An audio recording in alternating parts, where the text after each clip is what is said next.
ये भूत प्रेत भी कहीं कहीं चले जाते हैं। एक भूत चला गया था कहीं घूमने फिरने, वो लौट के आया, उसने देखा हमारा कुनबा खानदान सब खाली, कुछ नहीं।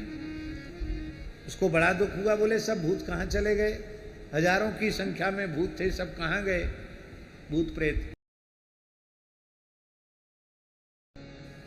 कंधु जी के भाइयों ने कहा कि तुमको राणा जी के दरबार में नाम लिखा देते हैं, हाजिरी भराया करो, हम बड़े पद पर हैं, तनख्वाह मिल जाया करेगी।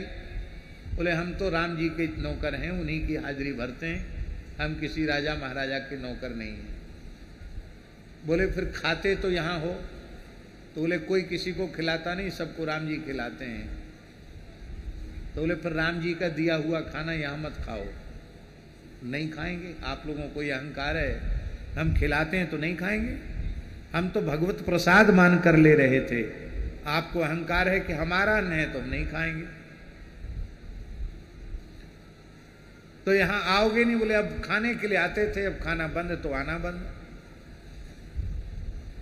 तो फिर वहां जंगल में कुछ हो गया तो बोले क्या हो जाएगा, तो भाई गुस्से में था, बड़ा भाई, उसने कहा तहीं तुम मर गए तो क्या होगा। बोले मर गए तो मर गए, उससे आपको क्या लेने देना।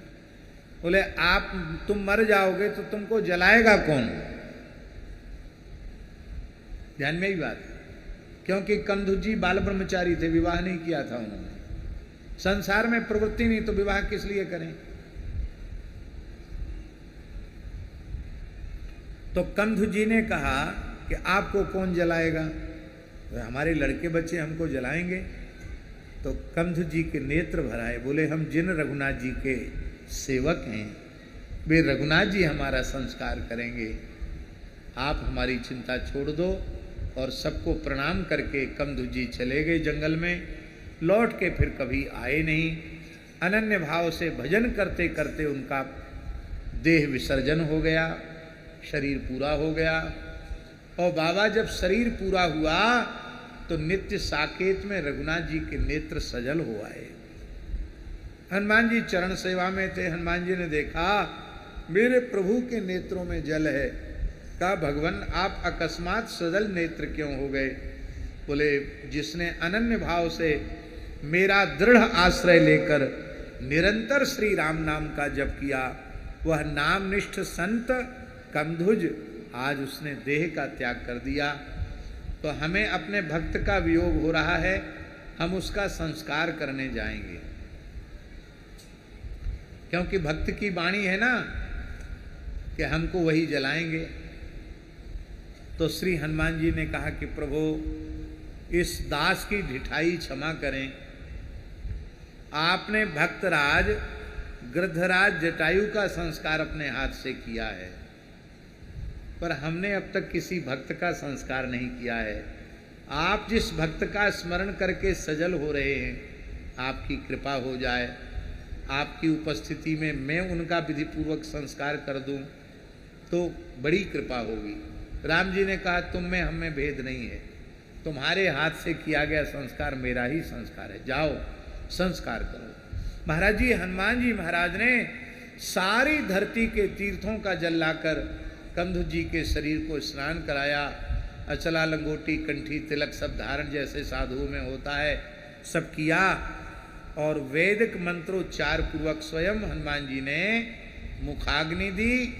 उसका परिणाम क्या हुआ, उस जंगल में जितने प्रेत थे वो कंधु जी की चिता के धुआं के लगने से मुक्त होकर सब भगवत धाम चले गए।